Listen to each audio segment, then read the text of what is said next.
Hola, hola, bienvenidos a un nuevo programa de Aprendemos Juntos. Aquí, Guadaviera, ¿cómo están ustedes del otro lado? Yo muy contenta y muy feliz el día de hoy también por estar nuevamente con ustedes. Vamos a aprender un montón. Bueno, arrancamos rápidamente con las redes sociales del programa del día de hoy. Ya sabes, @Guadaviera en Instagram, me seguís a mí, que supongo que ya me seguís a esta altura de la vida. En Facebook y en YouTube también nos puedes encontrar. En Facebook nos encontrás como Aprendemos Juntos con Emiliano Durán y en YouTube Aprendemos Juntos con Guadaviera. Buscarlo así, te prometo, y ahí te suscribís. En uno pones me gusta, en otro te suscribís y los programas te aparecen solos. Tenemos desde el primer programa hasta el de ayer. Si te lo perdiste, estuvo buenísimo, así que yo que vos lo voy a ver. El día de hoy nos acompaña nuevamente y por suerte, así que le vamos a agradecer por regalarnos su tiempo. Al licenciado Matías Palomo. Bienvenido, licenciado, nuevamente al programa. ¿Cómo estamos? ¿Qué tal, Guada? Muchas gracias por la invitación nuevamente. Yo feliz de tenerlo nuevamente y agradecerle acá en vivo porque se ha tomado realmente el trabajo de venir estos 3 días y está buenísimo, la verdad. Por favor. Es informarle a la sociedad y a ustedes que están del otro lado sobre esto que es la adopción en Salta y a nivel país, que tiene muchas incógnitas. La verdad que en este tema yo me siento, por lo menos, y siento que es una generalidad, mucha ignorancia en este tema, así que vamos a hablarlo. Arrancamos hoy y el programa va a ser basado en los mitos que hay sobre la adopción, porque hay un montón de cosas que se dicen que no son así. No, exactamente. El primer mito, que cada vez que pensamos en adopción pensamos en papás o mamás, que todavía no lo son, que no pueden tener hijos. ¿Sí? Ese es el primer mito que hay que tratar de derribar con esto. La adopción existe para garantizar el derecho de niños, niñas y adolescentes a vivir en un ámbito familiar cuando esos cuidados no pueden ser prodigados por la familia de origen, que la familia de origen ha sido relevada por una autoridad judicial de esa posibilidad de asumir los cuidados del niño. Entonces, como primer punto, esto es un cambio de paradigma. La adopción no existe para dar hijos a personas que no han podido tenerlos, sino todo lo contrario, claro, centrada la mirada en los chicos. Por esto es importante, y entendiéndolo desde este lugar, es que quien va a postularse lo que hace es una oferta de su espacio familiar. En el ámbito de la provincia, la Secretaría Tutelar regula lo que es la nómina de esas familias y cada vez que un juez o una jueza declara una situación de adoptabilidad, es decir, tiene que buscar una familia adoptiva, nos pide a nosotros la nómina de familias inscriptas. Por eso, como primer punto, garantizar que se entienda bien claro que no existe en ningún país del mundo, menos en Argentina, el derecho a ser papá o mamá. Entonces ese es el primer mito que tenemos que derribar a la hora de pensar en adopción. Sí existe un deseo. Toda persona que adopta tiene deseo de ser mamá o papá, pero las normas no tutelan deseos, tutelan derechos. Entonces, quien viene, se anota y adopta un niño, satisface, repara el derecho de ese niño a vivir en una familia. Y de manera secundaria, el efecto secundario de la adopción es que satisface un deseo muy personal de convertirse en papá o mamá. Primer mito como para tener presente. Derribado el primer mito. Después hay otro mito, que eso ya me imagino que quedó muy en el olvido, pero hay muchas personas que lo piensan así, que sí o sí tiene que ser una pareja y una pareja heterosexual. Eso tiene que ver con antiguas normas que ya no tienen asidero porque han sido derogadas, no tienen asidero en nuestra sociedad actual. Desde la sanción, confirmado con la sanción del Código Civil y Comercial, pero ya desde antes con la ley de adopción, estaba abierta la posibilidad de que se inscriban. Recordá, los dos integrantes de un matrimonio, los dos integrantes de una unión convivencial o una única persona. Y fíjate que la norma explícitamente y deliberadamente lo nomina así. Los dos integrantes de un matrimonio o de una unión convivencial, sin aclarar ningún tipo de cuestión vinculada al sexo de las personas que integran ese matrimonio o esa pareja. Hoy por hoy nuestra sociedad tiene una amplísima variedad de conformaciones familiares reconocidas por la norma, reconocidas por el Estado, y por ende la adopción reconoce las mismas formas de conformación familiar como viables para concretar una adopción.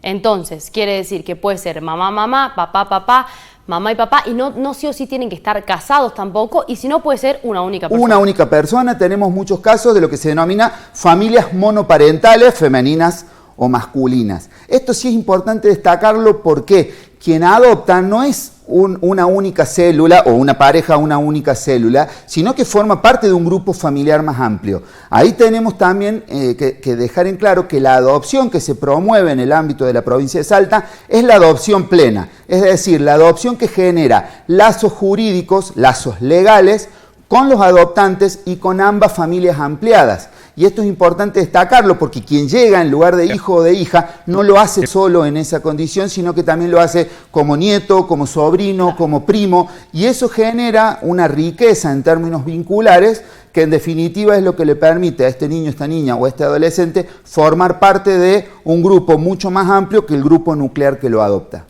Después hay otro mito también que dicen que tenés que ser millonario para adoptar, o sea que tenés que tener mucha plata sí o sí, si no, no hay forma.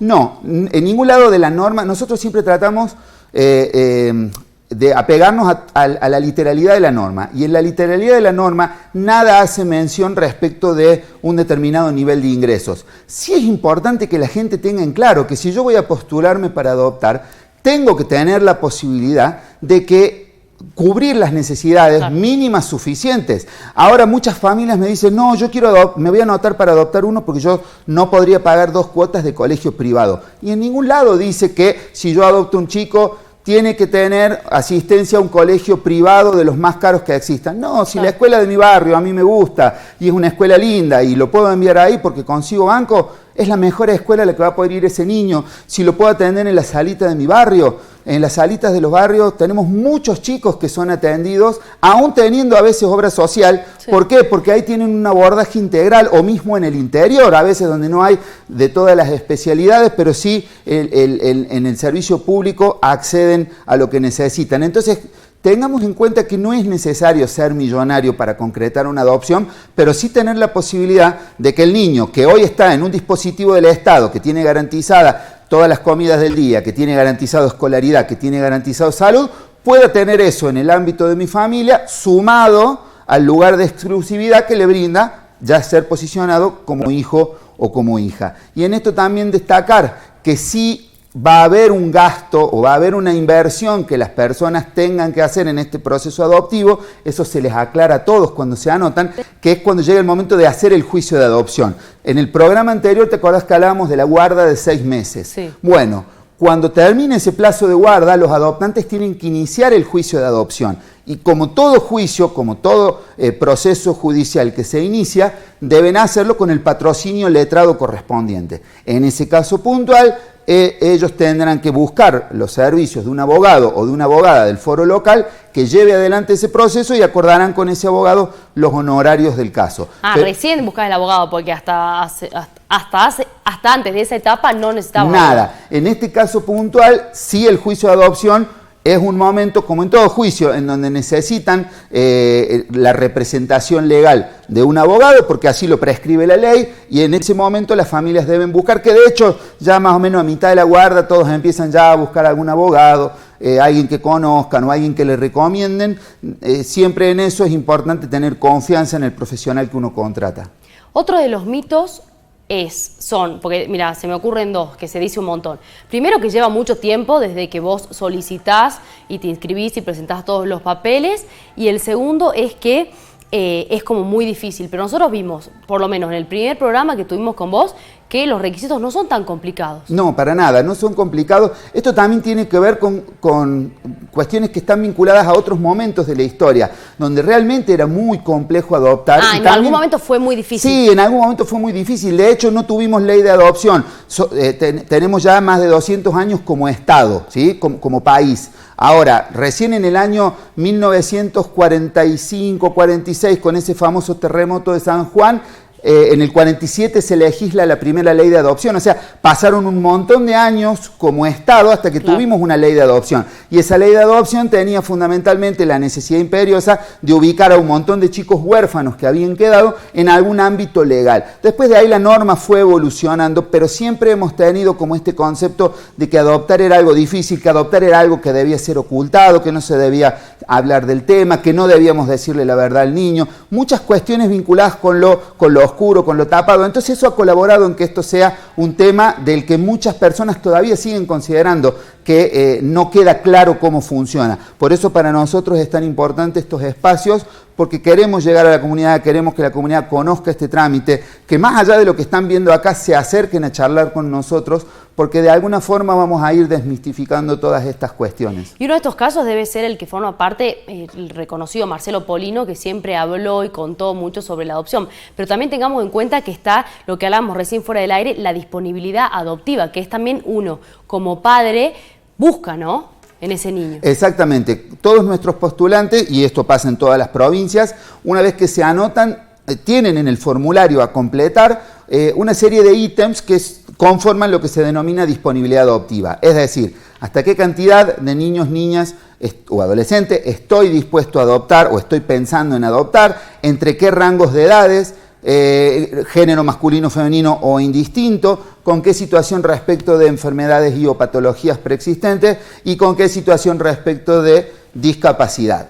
Cuando la persona va marcando cada uno de esos ítems, determina esta disponibilidad adoptiva y eso marca un poco el tránsito de su legajo. Claro. Es decir, si yo tengo una disponibilidad adoptiva muy reducida, donde va a haber a lo largo del año 2 o 3 situaciones que encuadren con esa disponibilidad adoptiva, bueno, mi legajo va a ir 1, 2 o 3 veces en todo el año a distintos juzgados, conjuntamente con la gran mayoría de los legajos, y ahí sí en esto entramos en una cuestión numérica estricta. Si van 37 legajos a estudio del juez, el juez va a elegir uno solo, claro, porque necesita una sola familia. 36 no van a ser elegidas. Entonces, por eso yo destaco siempre esto, que ampliar la disponibilidad adoptiva, ampliar esa barrera de la idea de la adopción del bebé, amplía mucho las posibilidades de satisfacer el deseo que cada uno trae, pero recordemos que el eje central tiene que ver con lo que como Estado tenemos que garantizar, y es que los chicos vivan en una familia y no en una institución.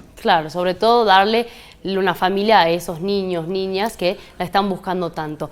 Matías, la verdad que impecable. Contanos dónde podemos encontrarlos a ustedes para las personas que necesitan más información de esto, dónde pueden ir a leer, dónde pueden acercarse y en qué horario. Recuerden que en la página web del Poder Judicial está toda la información que necesitan y pueden descargar el formulario y los requisitos de inscripción que hablábamos en otro programa, www.justiciasalta.gov.ar. Y en el caso puntual, nosotros estamos en la Secretaría Tutelar, en el edificio anexo 1 de la Ciudad Judicial, así que todas las personas que estén interesadas y quieran un poquito más de información o les haya quedado haciendo ruido algo de esto, contáctense, a alguno de los profesionales del equipo los vamos a asesorar. Muchísimas gracias al licenciado Matías Palomo por acompañarnos en estos programas esta semana, la verdad que impecable. Yo soy Guada Viela y te agradezco a vos por estar ahí y te espero mañana en esta misma pantalla y en este mismo horario.